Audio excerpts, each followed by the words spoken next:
Oh, hello. My name's Danny Shine, and I sometimes hang out at your station with the megaphone. I'm the guy with the megaphone. All Um, right, okay. Hi, how are you doing today? I'm good, thank you. How are you? Yeah, fantastic, great, lovely weather. Um, I'm being prosecuted by British Transport Police for allegedly saying, well, they're not sure. They've got two pieces of evidence. One is for saying the word masturbate, and the other claim is that I said the word wank, and that I Right, okay. and that I moved my hand in forward and backward direction in public. Um, Mm. and I'm being prosecuted for using abusive words and also for the hand movement. Apparently, that's disorderly behaviour. Um, Right. so I wondered if you could let me know which, because it's very difficult as a public speaker if I don't know which words and which behaviours are orderly or disorderly. So, is there a list of words, or maybe I could run some words past you? You know, like the classics, and then Right. you could tell me, because I spoke to an officer yesterday, and maybe you can confirm this, that actually said that he has reported and had people under the Public Order Act for swearing in public, and apparently that's how you've been trained to believe how it all works. Is that right? Have you also done that? Yeah, no, that is the case. Basically, when it comes to a public order, it's mostly about what other people deem distressing or like what causes them to feel distressed or harassed Right, or alarmed. So right, anything if obviously taking into consideration common sense, if something you're saying out loud in the general public yeah, has caused alarm to someone yes, in such a way that they've actually come up to us and say, look, you need to have a chat with that person, right. then that is classed as public order. There's no specific list of words or anything, So, but especially right, with swearing as well, swearing. they're definitely anything really that's deemed distressing to someone Right. can class as a public order offence. Right, great. I mean, Um, just to let you know, this is being recorded, so I'm going to put this out to the public so that they know that no, that's that's what fine. you believe. Yeah. I mean, I just also wanted to let you know that actually the Metropolitan Police, who I called a few weeks ago, said the exact opposite of what you just said. Why? What did they say? They said that actually no, swearing is not against the law and they can't stop it. No, it's not. It's not against the law. But if Oh, someone deems something distressing or harassed or alarmed right. by what's been said, that's Yes. what classes as a public Right. order. I'm not saying And swearing is right. against the So law. it's based on just what any random person feels. That's what you Yeah, think. depending on the situation, Right, you'd have to be in that situation to figure it out. I can't right, tell you specifically what right. would be classed as a public order and what wouldn't. And if I feel distressed about, let's say, the idea of McDonald's deliberately trying to sell dangerous, poisonous, chemical-laden food to children, can I report that to you? Have no clue because that's if you have an issue with McDonald's food, I No, suggest no, it's going not to the food. It's the not the food. hygiene Hold on. standard. No, no, no. It's not the food. No, no, it's not the food at all. It's the alarm and distress I feel when I see their marketing. So it's, in other words, the Public Order Act says your understanding of the Public Order Act is that if anybody is alarmed, harassed, distressed by words or by images, yeah, then you think that that makes it into a crime. Yeah, that's what you believe, isn't it? That's what you just said. Okay, so I don't exactly know what your case is and Right, what's actually happened. So I'm not going to right. sit here and have a chat with you about No, what you think no. should be distressed or not. Right, If you want to look that up, go on the internet and you can see it will right. be all on the internet to Well, it's find not. out It's for not you. about all But on me. I've got work to do right You've now, got and work I to do. don't have time for you to Right. tell me exactly what's distressing to you or not. Oh, you don't Have have a time lovely for day, that. and I hope hope the allegations against you dealt with properly. Have a Yes. good day.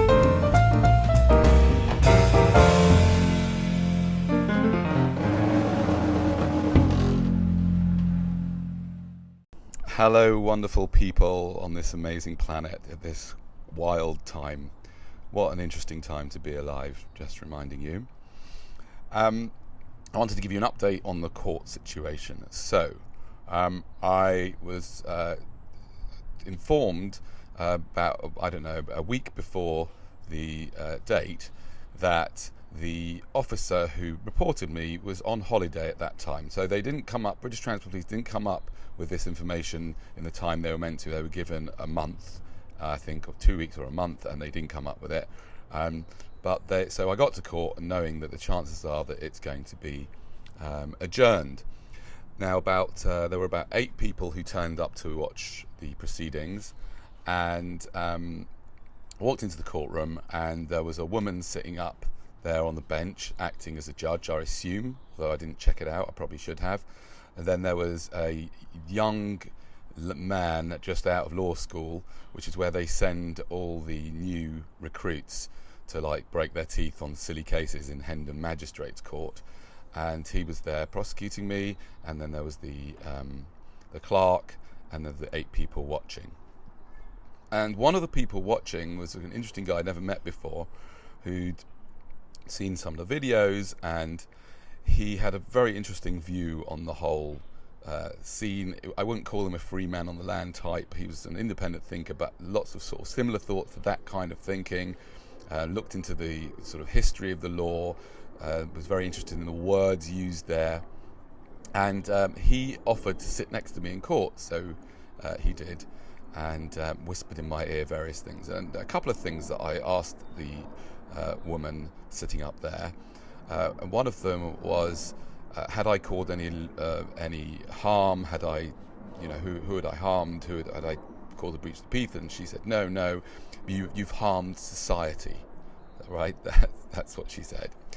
And the other thing is, said that I wish to face my accuser. Who is my accuser? And eventually, after saying it was the CPS, the Crown, she said, well, it's actually the Queen. I said, well, I wish to subpoena the Queen. She's my accuser. I have a right to question her. And she kind of laughed it off and, said, oh, no, we're not going down that road. And then it was my decision as to whether I was going to adjourn the case or to have it heard there. Now, she seemed pretty nice, in inverted commas, but it doesn't matter how nice they are. These people have been trained to think in a certain very strange way. And I'm learning so much about myself, about society, whatever that is, about the law society, or as I call it, the legal society, and about the system as I go along. And one of the little pieces I've taken recently from being around the 3 principles, which I'm going to be making some films about in the future, is that it's my choice to look at my life in various ways. And one of the common things that we are kind of conditioned to do is to see life as happening to us, as us being a victim of things. And instead of that, I choose, when I remember to, and I often don't remember, but I choose to see life as something that's there for me. And this whole situation with the law, I feel, is there for me, to teach me so that I can help other people and help myself understand myself and the world. So up until the court date, I was feeling I had a few days of feeling quite anxious, even though the worst thing that could have happened to me is getting a criminal record and a fine. But I was feeling quite anxious, and the way I understood that was that I thought I was feeling anxious because of the way the court is set up, and they send you letters and they've got, loads of paperwork and everything. But my understanding of how my felt experience works is that actually I'm always feeling my feelings because of thought. So it's the thought about the court that was creating my anxiety, not the court situation, which is a really important distinction and an incredibly liberating idea, that it's thought. And I say thought rather than saying my thought, because I'm not sure thoughts are mine. I'm not sure that there is an I anyway, but even if there is, I don't think the thoughts are mine. They're just thoughts. They're, in a way, computer code that is appearing on the screen of my consciousness. And those are what create my felt experience entirely. So I was feeling anxious, and I got into the courtroom, and the whole thing is set up very cleverly to intimidate and have them be in total control.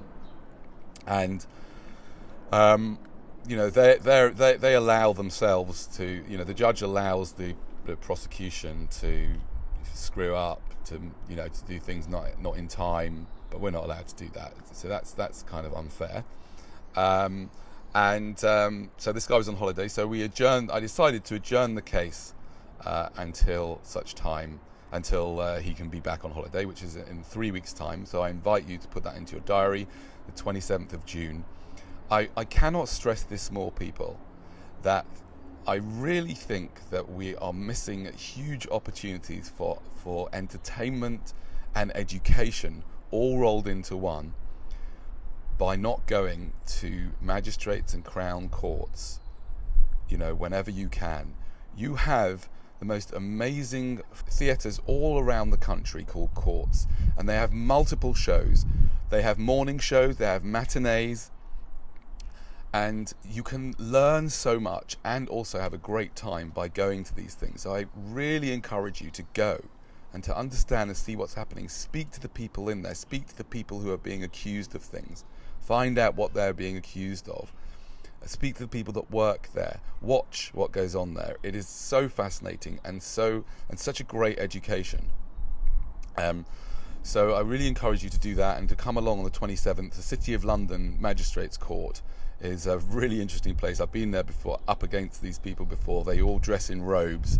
It's a classic. It's a great venue for a show. So I'm learning all about this. I'm learning about the words that are used in there. I'm learning that they asked me a really interesting question at the beginning, which I just answered foolishly, because it's all about the questions and who's asking the questions and how to answer them. So they asked me, am I a British citizen?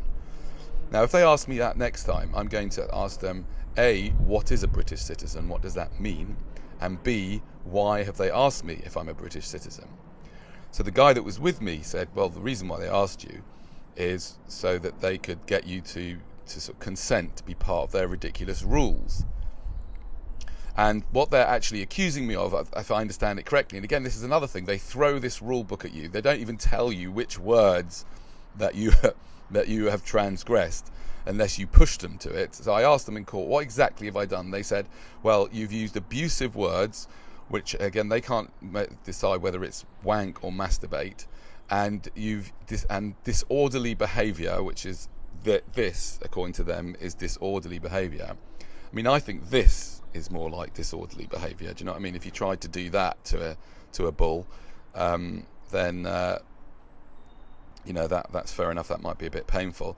But apparently those things, that's what they gave me for, that is likely to cause alarm, harassment and distress. And, to me, I never agreed to be part of their stupid rules. That rule is not just stupid. It's not just a bad rule. That rule is a rule which is hurting people, incriminating people for saying words that someone else doesn't like. And it's also hurting the whole of society by sending a message to society that somebody else is responsible for your feelings. If you feel alarmed, harassed and distressed by something, you're never alarmed, harassed and distressed by the thing you think is causing it. What's causing it, in all cases, bar none, is thought. Thought causes feelings. That is how it works, not somebody else. So it's your thoughts about those things, or thought usually about those things, that are causing that. Anyway, so that's where I'm at. I'm learning a lot about myself, about the world, about the system. I will update you with further as things go along. I've written them 5 notices to notify the court that I'm not part of their society.